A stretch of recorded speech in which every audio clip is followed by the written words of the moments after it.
From Hollywood, Miss Marjorie Riordan in The Unexpected. The Unexpected. The Unexpected.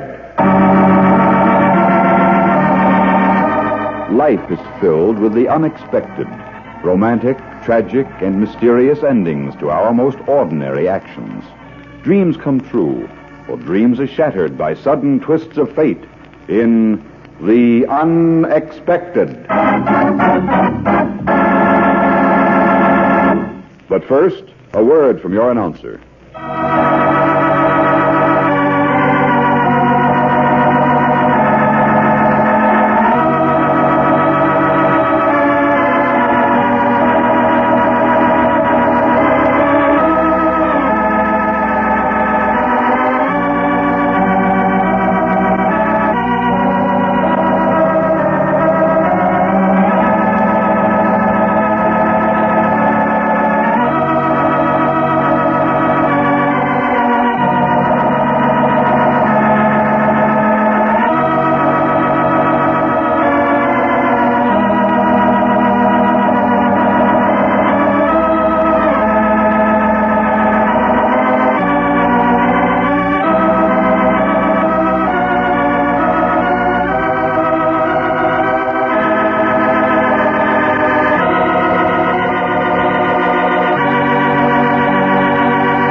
And now, Miss Marjorie Riordan, outstanding motion picture and stage star in Horoscope, a drama of the unexpected.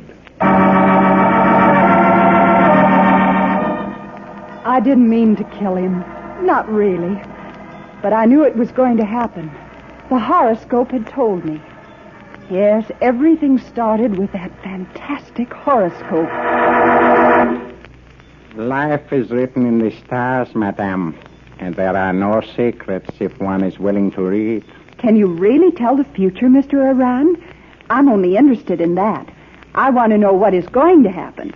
In the heavens, there is no future and no past. The stars know no time, no yesterday, no tomorrow. But I thought that you... Yes, you are expecting predictions, madame, but I do not predict. I can only reveal the journeys that our planets indicate.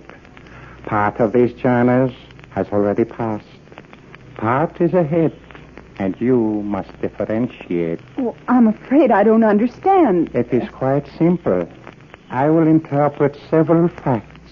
You must determine if they have already happened or if they will occur. Oh, I see. Now, first, you are acquainted with a tall, red-haired man. He will marry you, or perhaps has already married you. Yes, that's my husband. Very well. Next, a friend, a woman of foreign birth, and a quarrel are indicated. A foreigner? That is correct. But I don't know any foreign women. Then she is yet to come. Oh?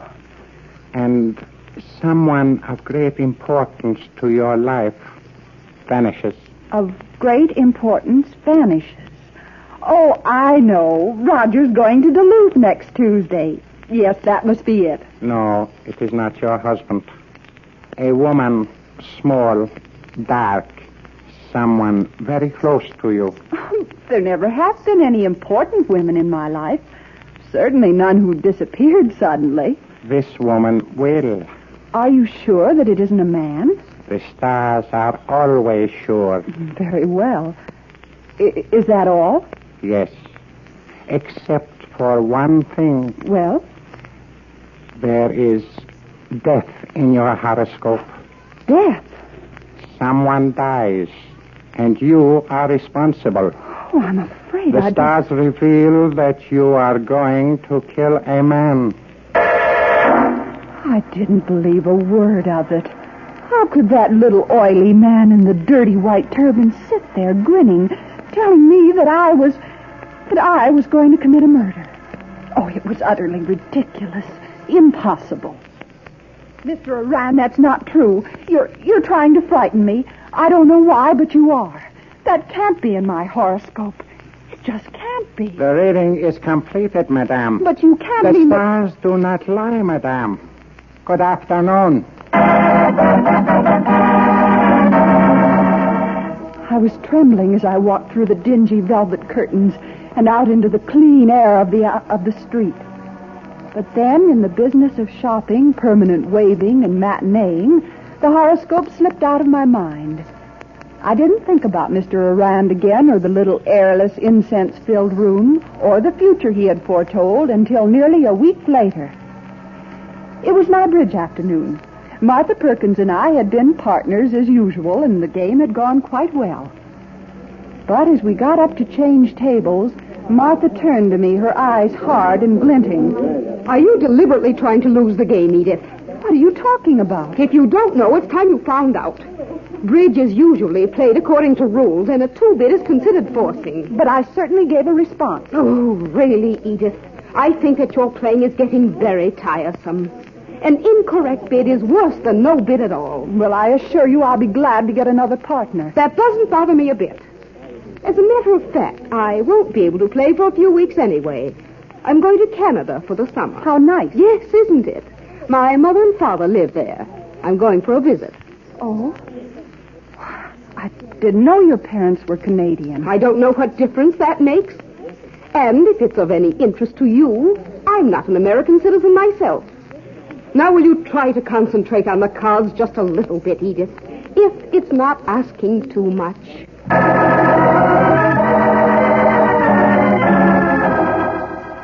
I don't know why, but the quarrel with Martha upset me. I was surprised to learn that she was a Canadian. For some reason, it seemed important. And then I remembered the horoscope, the first prediction, a quarrel with a foreign woman. Perhaps there was something to Mr. Arand and his stars. After a moment, I shrugged. Oh, it was too absurd. Canada isn't a foreign country, not really. And Arand was such a fake, nothing but a cheap fortune teller. The argument with Martha had been a coincidence. Just a coincidence.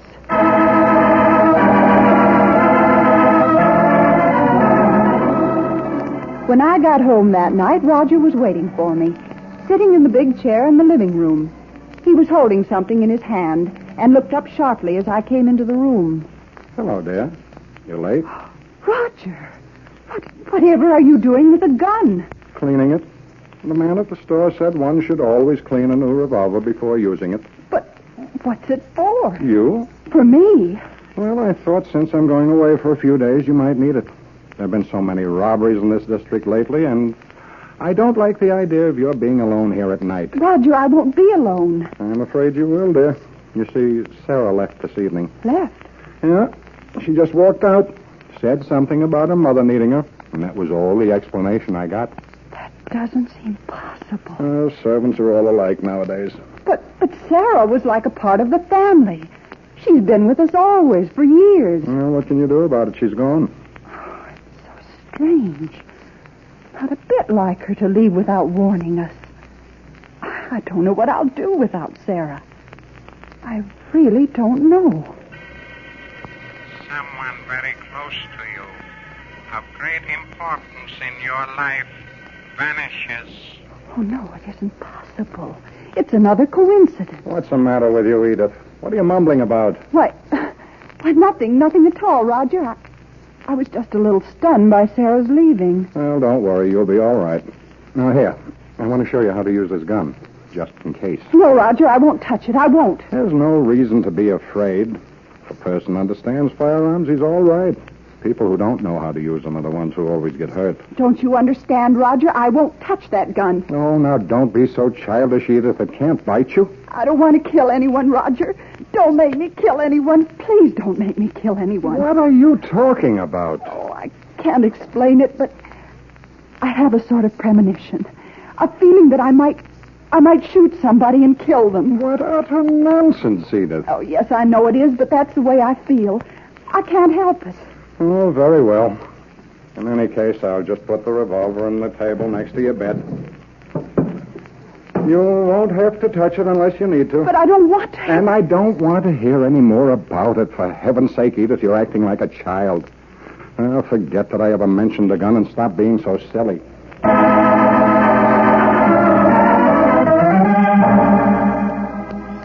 At last, I persuaded myself to go to bed. I thought it was terribly late, and I knew it was when I heard the clock strike. I think I was just dozing off when something awakened me. I sat up suddenly, listening.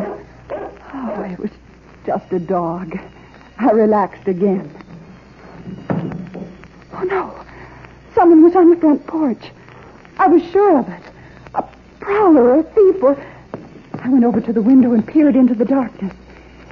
Yes, there was a figure below me. An ominous, frightening figure, and I had to keep him from breaking into the house. I don't remember taking the gun, but it was in my hand, and as I raised it, I seemed to hear the voice of the astrologer beating against my brain. The stars reveal that you are going to kill a man. The stars reveal that you are going to kill a man. I knew then that the stars had told the truth. My fingers closed over the trigger.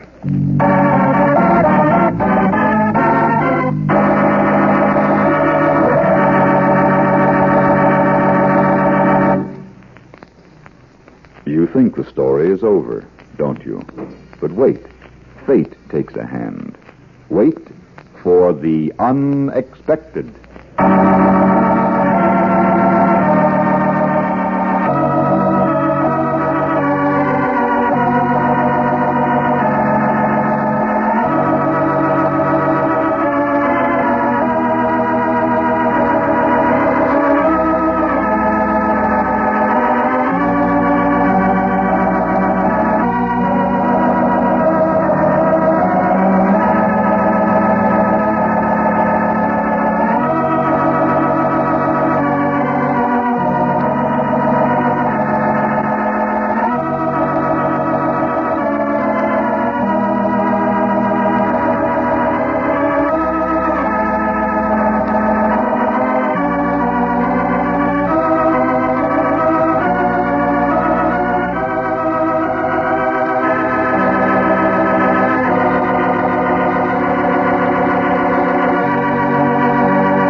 And now for the surprising conclusion of Horoscope, starring Miss Marjorie Riordan, a Hamilton Whitney production written by Robert Libet and Frank Burt and directed by Frank K. Danzig.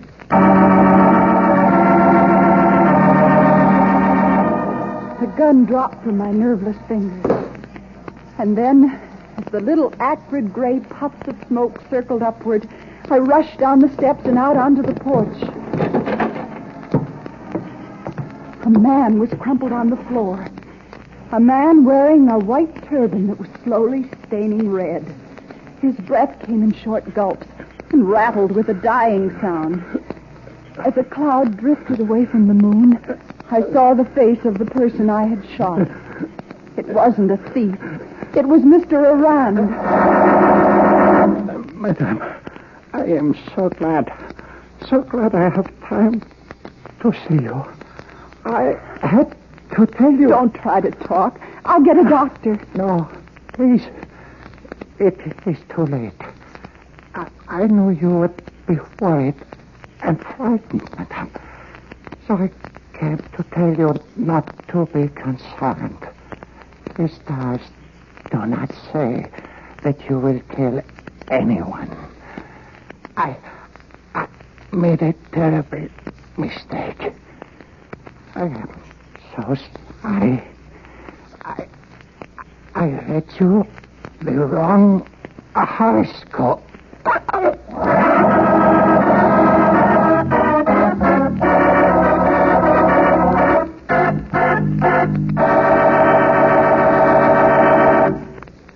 Horoscope starred Miss Marjorie Riordan.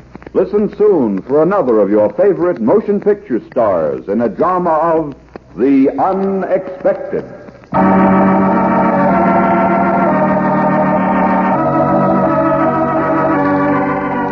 This program was transcribed in Hollywood